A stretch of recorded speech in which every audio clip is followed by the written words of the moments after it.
Alors, vous pouvez avoir des intérêts de retard sur votre facture. Les intérêts de retard, il n'y a jamais, comme sur tous les intérêts d'ailleurs, il n'y a jamais de TVA là-dessus. Alors, les débours, ce sont des sommes que le fournisseur a avancées à son client pour son compte et lui demande simplement le remboursement. Je ne sais pas moi, imaginons que votre fournisseur a dû avancer 100 € pour je sais pas, des palettes spéciales. Il va juste simplement vous demander de les rembourser. Donc, il n'y a pas de TVA non plus là-dessus. Vous avez ici, par exemple, on vous donne une agence de douane qui avance les frais de dédouanement pour le compte de son client. Donc, tout ça, il n'y a pas. Alors, vous avez les emballages consignés. Les emballages consignés, c'est ceux que vous pouvez retourner chez votre fournisseur. Donc, c'est-à-dire tout ce qui concerne les palettes, les bonbonnes, les contenants et tout ça. Donc, tout ce que vous pouvez remballer chez votre fournisseur. Tout ça, sur les emballages consignés, normalement, il n'y a pas de TVA. Sauf pour une catégorie bien précise. C'est-à-dire que si vous avez ce qu'on appelle des europalettes, alors ça, vous verrez sur les factures qu'il est noté simplement europalettes, eh bien, même si ce sont des emballages consignés, il va y avoir de la TVA dessus. Alors, ne pensez pas que c'est si rare que ça, c'est surtout beaucoup utilisé dans le bâtiment, ce genre de choses, les europalettes. Donc, voilà. Donc, sachez que sur les europalettes, normalement, il y a de la TVA, même si vous allez remballer vos emballages. Ce qui veut dire quoi? Ce qui veut dire que quand vous allez... si vous avez des europalettes, vous allez payer la TVA. Quand vous allez les rendre, on va vous faire une note de crédit avec de la TVA. En parenthèse, j'en verrai là-dessus après. Alors, ici, vous avez un exemple où on vous dit que vous avez vendu 100 sacs de ciment et vous avez 2 palettes non consignées à 54,22 € la palette et vous avez 2 brouettes. Ça vous fait un total de 3 765,68 €. Vous avez 350 € de frais de transport, puisque, oui, j'ai passé moi ça. Sur les frais de transport, il y a de la TVA aussi, considérée comme frais accessoires. Donc, sur le transport, il y a de la TVA. Vous avez une ristourne, mais comme je vous expliquais, uniquement une ristourne sur les matériaux. Donc, ça veut dire que vous avez une ristourne sur quoi? Sur les sacs de ciment et sur la brouette, sur rien d'autre. Sur la palette, vous n'en avez pas. Sur le transport, vous n'en avez pas.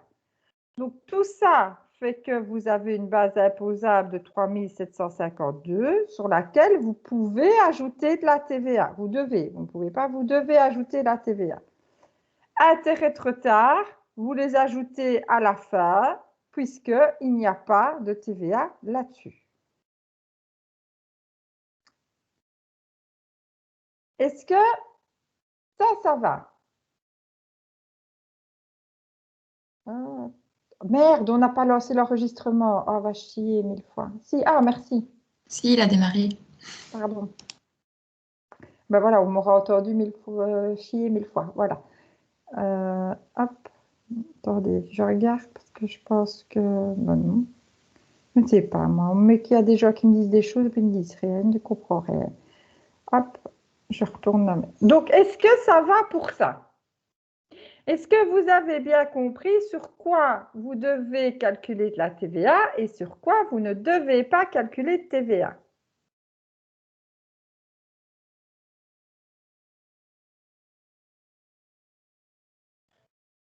Oui.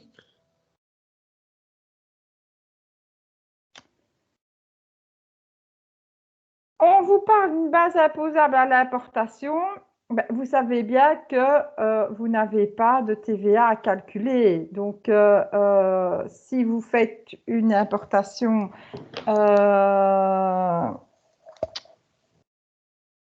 une exportation, importation, tout ça, il n'y a pas de TVA à calculer. Attendez, hop, une exportation, je cherche. Ça, c'est autre chose. Ça, régime de la marche, c'est pas pour nous maintenant. Donc, vous savez bien qu'en opération intracommunautaire, vous n'avez pas de TVA à calculer. Ça ne change pas sur votre facture, puisque ici, on parle bien de la rédaction de la facture. Hein. Alors, ici, on vous dit que la base imposable d'une importation, outre les éléments ci-dessous, sont également compris dans la base imposable à l'importation, les impôts droits en Belgique et à l'étranger, ainsi que les frais encourus jusqu'au destinataire belge. Donc, vous avez ici des marchandises, des droits d'entrée du transport. Vous allez appliquer 21% sur tout ça. Évidemment, importation dit intérieure, donc ça, c'est une facture de vente que vous receviez. Donc, vous allez recevoir. Donc, de toute façon, ne vous tracassez pas, vous allez faire un petit exercice là-dessus dans ce que je vais vous donner. Je pense que la base imposable, c'est peut-être la matière la plus facile, quelque part, puisqu'il suffit juste de bien savoir sur quoi vous devez appliquer de la TVA, sur quoi vous ne devez pas en appliquer et sur quoi vous devez calculer votre ristourne, quand vous devez la calculer et quand vous devez calculer votre escompte. Donc, ce n'est pas le plus compliqué. C'est aussi là que vous allez aller peut-être chercher quelques points. Si vous êtes bien attentif lors de l'examen, vous pourriez aller chercher quelques points faciles là-dessus, puisque je pense que ce n'est pas la matière la plus compliquée qu'il soit. Est-ce que vous avez des questions?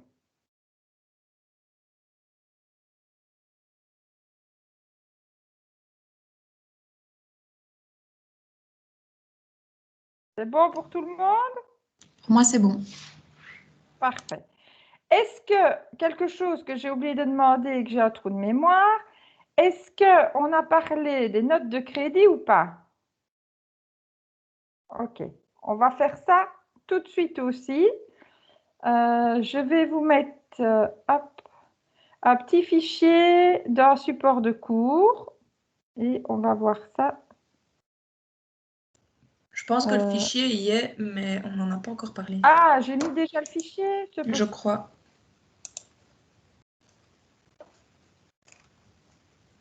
C'est possible que... Ah oui, j'ai mis un fichier note de crédit, ah oui.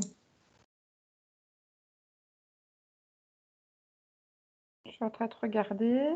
Voilà, c'est ça. Ok, parfait. Et ben voilà. Alors, je vais partager. Alors, quand reçoit-on une note de crédit? Ben, vous avez plusieurs possibilités. À votre avis, quand est-ce qu'on reçoit une note de crédit? Ou quand est-ce que vous faites une note de crédit? Dans un cas de retour de marchandises?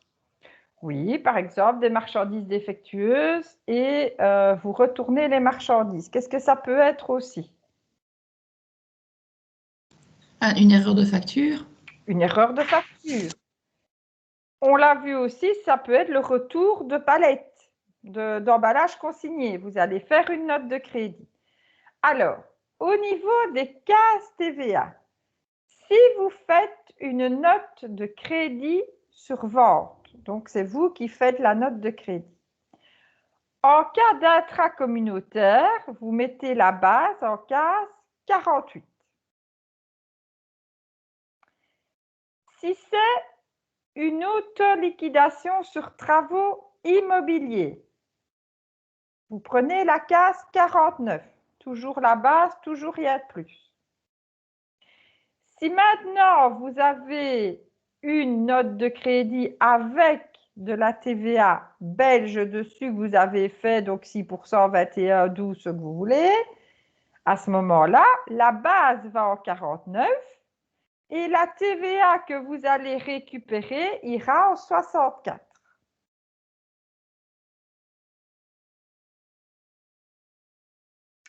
Donc, 48 base si vous faites de l'intracom, 49 si c'est un travail immobilier autoliquidation et 49 et 64 si vous faites une note de crédit avec de la TVA. La base en 49, la TVA en 64.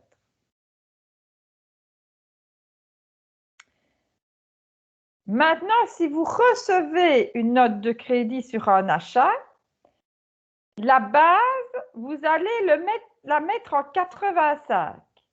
Mais attention, imaginez que vous ayez une base, une note de crédit de 100 € plus TVA, donc 121.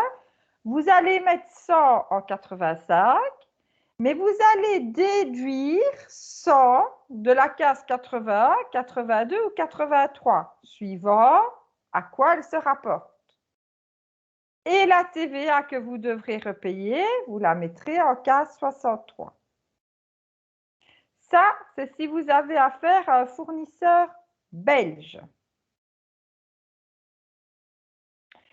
Attention que les cases 80, 82, 83 ne peuvent pas être négatives. Donc, si vous avez une note de crédit en 81, mais que vous n'avez pas eu d'achat marchandises sur cette période-là, vous ne pouvez pas mettre moins 100, ce sera 0.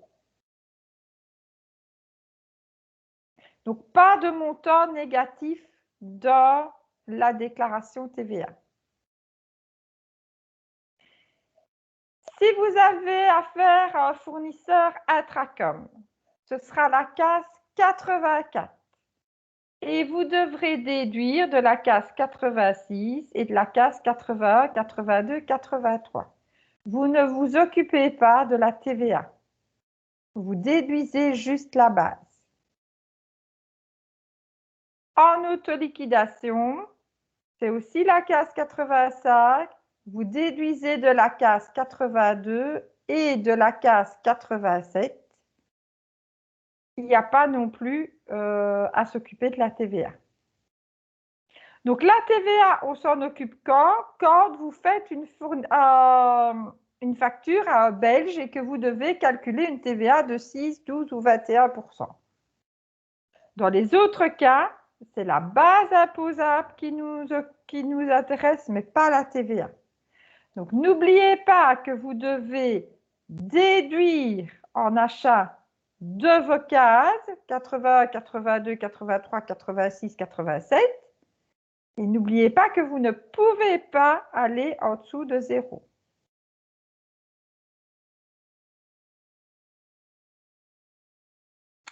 Est-ce que ça va?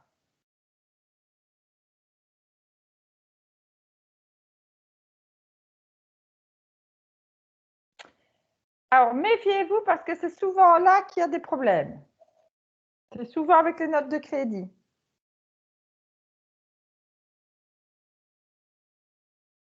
Est-ce que vous avez des questions?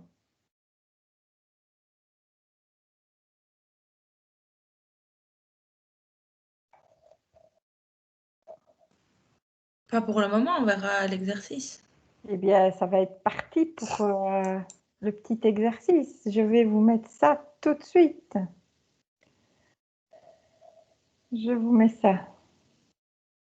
Alors, je vais vous faire un dossier. Hop. Qui va... Ah ben, j'ai déjà un dossier qui s'appelle Récap. Ben, c'est très bien. J'ai déjà un dossier qui s'appelle Récap. Qu'est-ce qu'on a mis dedans? OK. Je vais vous charger l'exercice. On va regarder ça ensemble.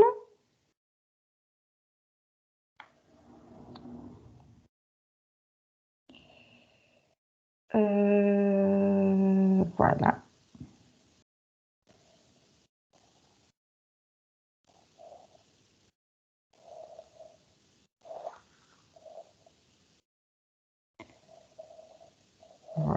il y est.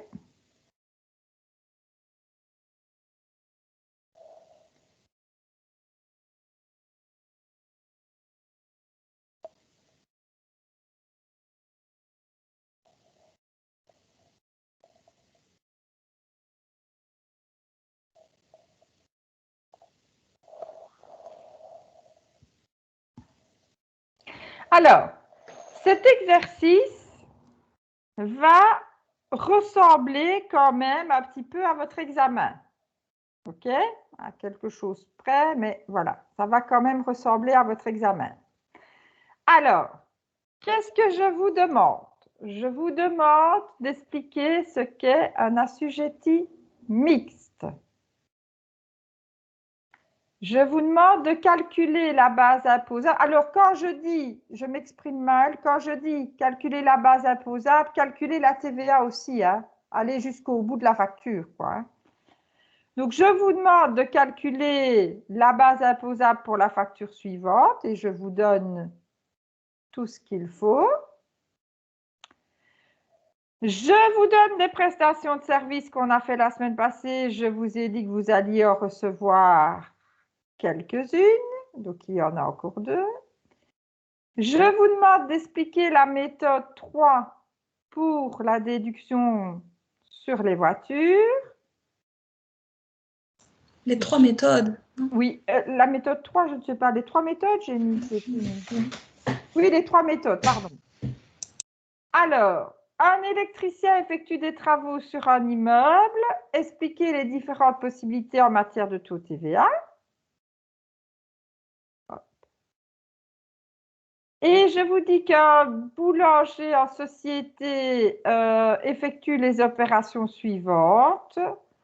Je vous donne toute une série de choses. À vous de trouver les bonnes cases TVA et les montants. Je vous ai dit que les montants sont hors TVA. Au 31 du 12 2019, il arrête ses activités, calculer les révisions éventuelles. Donc ça, c'est l'exercice qui reprend logiquement tout ce qu'on a vu depuis le début. Donc, je vais vous demander de me préparer cet exercice.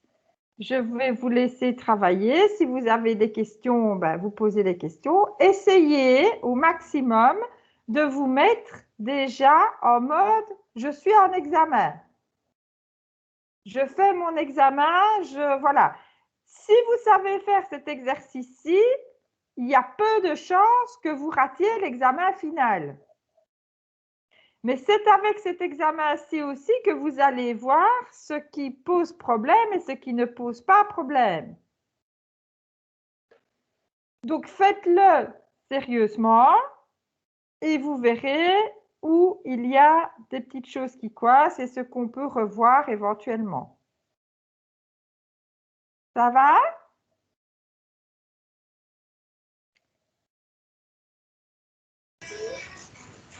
Je le prends où l'exercice? Dans Récap.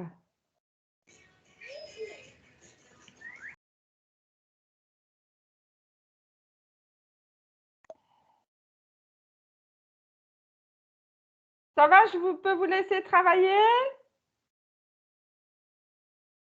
Si vous avez des questions, n'hésitez pas, hein.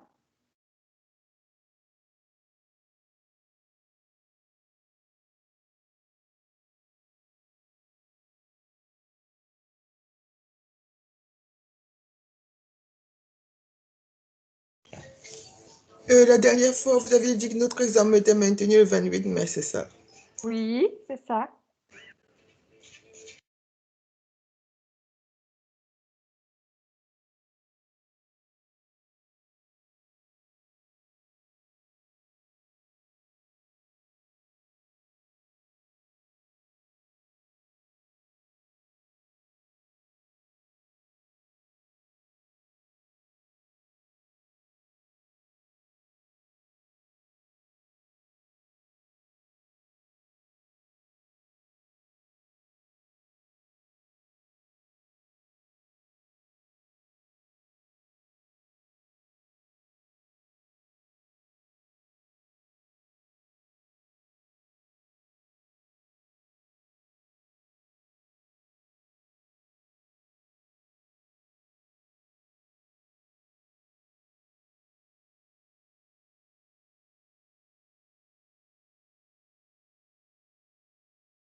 Je vais vous laisser 2 petites minutes, je reviens hein, tout de suite.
Ça va?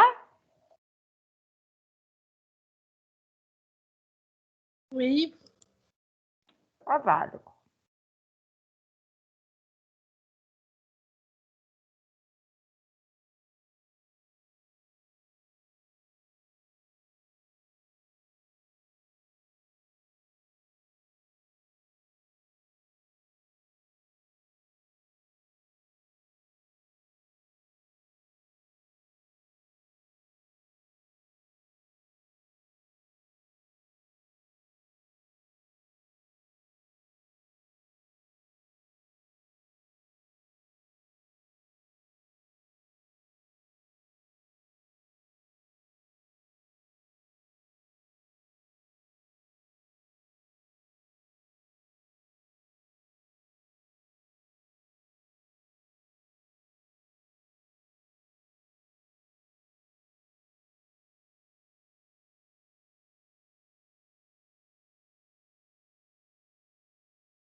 Ça va toujours?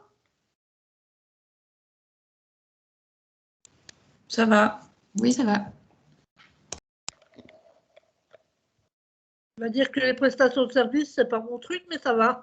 Mais c'est pour ça que vous en avez. Je vous en préparerai encore, vous tracassez pas.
Est-ce que tout le monde a fait son exercice sur la base imposable?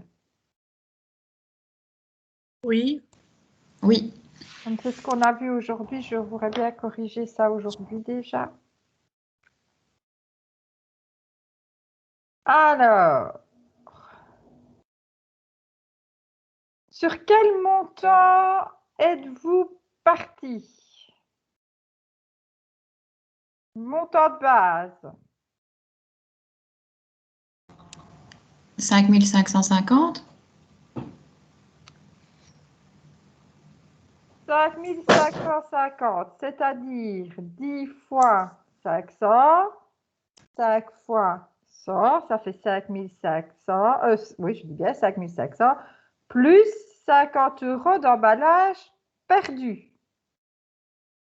Donc, votre base, c'est 5550. Qu'avez-vous fait après? Calculer la ristourne de 3%. Ça fait combien?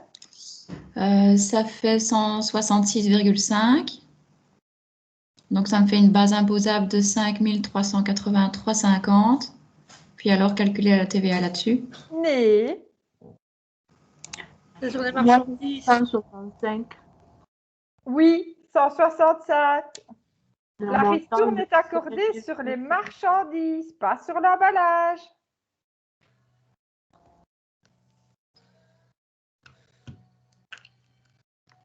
Donc, si vous faites 3% de 5500, ça fait 165.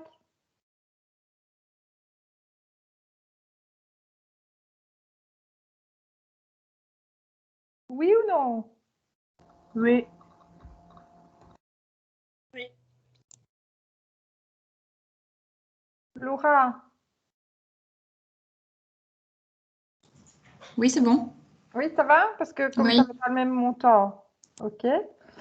Donc, ça nous faisait 5385 fois 21%, ça fait 1130,85.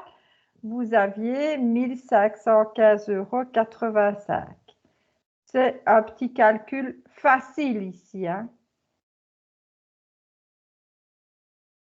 Donc, faites bien attention quand on vous parle des ristournes, regardez sur quoi elles sont accordées, hein.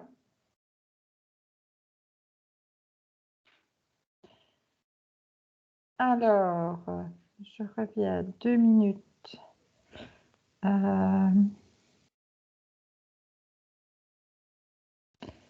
Marie, ça a été? J'avais fait comme Laura. Elena?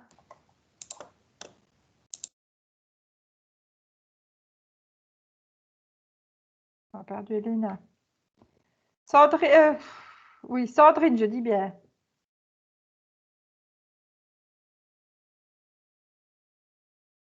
Sandrine, ça a été? Christelle? Oui, madame. Sonia? Oui, ça a été. Rachid? Oui, c'est bon, madame, oui. Merci. Ok, super.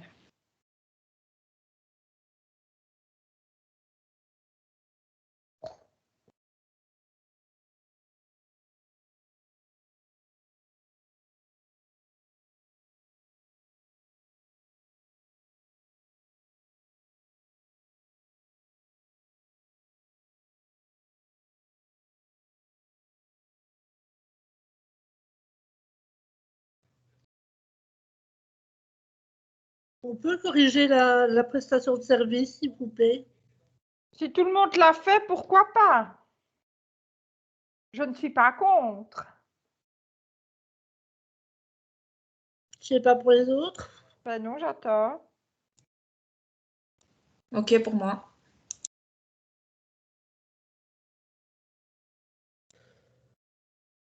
Attends, laisse-moi prendre. Laisse-moi prendre le bazar. Alors, ben Sonia, Bon, ben, je tente. tente. Donc, l'entreprise de dépannage de véhicules identifiés à la TVA belge effectue pour le compte d'un assujetti luxembourgeois la réparation de son véhicule sur l'autoroute de Bruxelles vers le Grand-Duché. L'entreprise de dépannage belge facture sa prestation de réparation à cet assujetti luxembourgeois qui lui communique son numéro de TVA luxembourgeois. Alors, la localisation, c'est la Belgique. Je t'écoute, hein. Redevable à la TVA, l'entreprise de dépannage. Hein? La grille de la déclaration dans le chef de l'opérateur belge, la grille 44. Ouais. Dépôt d'un relevé intracommunautaire pour la prestation, là je dirais oui. Et la mention sur la facture, je ne sais pas. Bah, autoliquidation ou pas, simplement. Hein. Il n'y a rien de compliqué. Mais je reviens au début. Est-ce que tu es dans une exception? Je dirais non. T'es en B2B ou en B2C?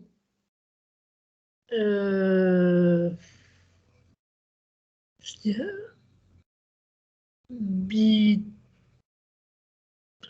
je ne sais plus. Là, L'entreprise belge qui facture à une entreprise luxembourgeoise, B2B ou B2C? B2B. Ah, B2B. Et tu me dis que ce n'est pas une exception. C'est quoi la règle générale alors?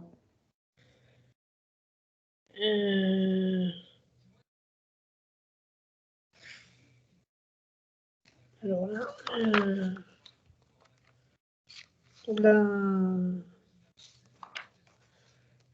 donc, si le preneur de service est en B2B, la localisation de l'opération de l'endroit où le preneur est établi égale le lieu de consommation.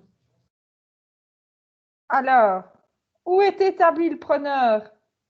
En Belgique, Le preneur. Qui est-ce qui prend le service? au Luxembourg. Donc, la localisation, c'est au Luxembourg. Hein? Chaque fois, je tombe dans le panneau. La localisation de prestation de service, c'est au Luxembourg. Et celui qui est redevable de la TVA, c'est le luxembourgeois. Et la preuve de tout ça, c'est que tu prends la bonne grille après, la 44. Que tu ne saurais pas apprendre si la prestation de service est en Belgique. C'est le... Donc, la localisation de la prestation de service, c'est le Luxembourg. Oui. Car c'est du B2B. Et que c'est la règle générale.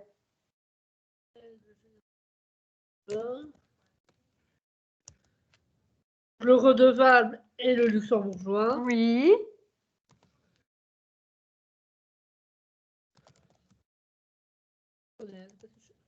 Donc, toujours parce que c'est la règle générale. Oui. Donc, grille 44. Dépôt d'un intracommunautaire, oui, puisque vous faites marcher votre grille 44. Et mention sur votre facture, autoliquidation. Chaque fois, je tombe dans le panneau. Les autres,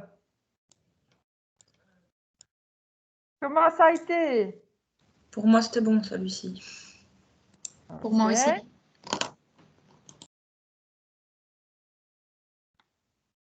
Alors, hop. Vous avez le garagiste qui est identifié à la TVA belge, qui effectue pour le compte d'un assujetti français la prestation de son véhicule tombé en panne à Lille. Il facture sa prestation de réparation à cet assujetti et qui lui communique son numéro de TVA. Qui fait celui-ci? B2B ou B2C? B2B. B2B. Règle générale ou exception? Moi, j'ai mis règle générale, mais Oui, règle générale. Où est localisée la prestation de service? en France, En France. Qui est redevable?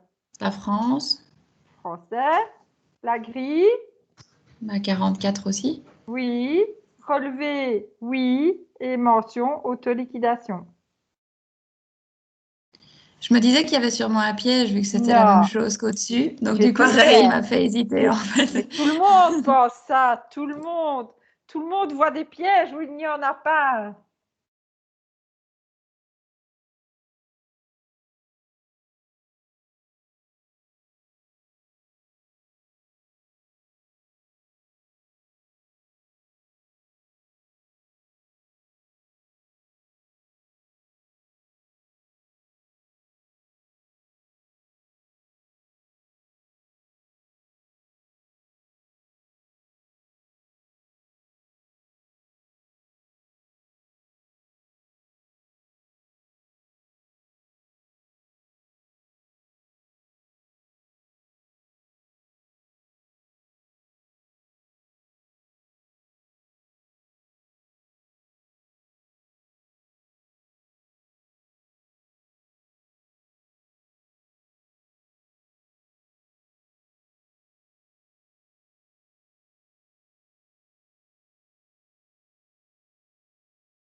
Alors, je vais vous demander de finir l'exercice pour la semaine prochaine.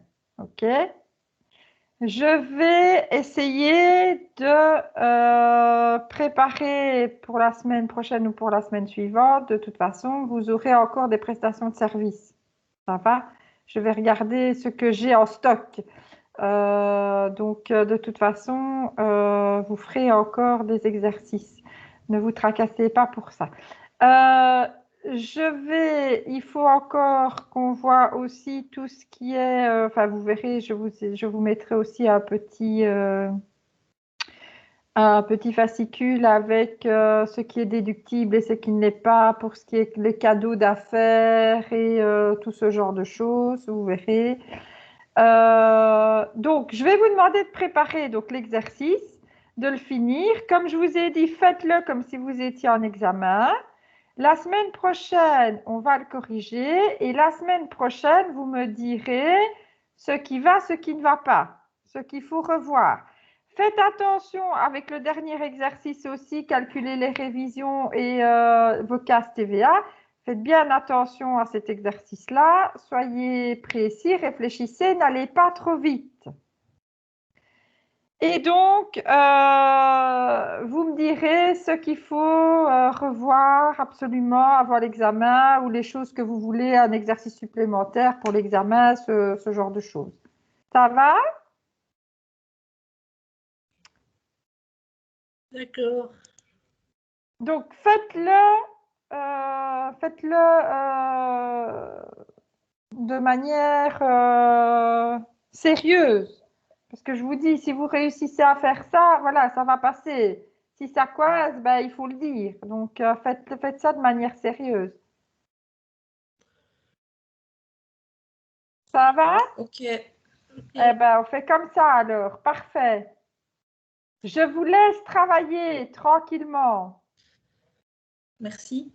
Merci beaucoup. Bon week-end?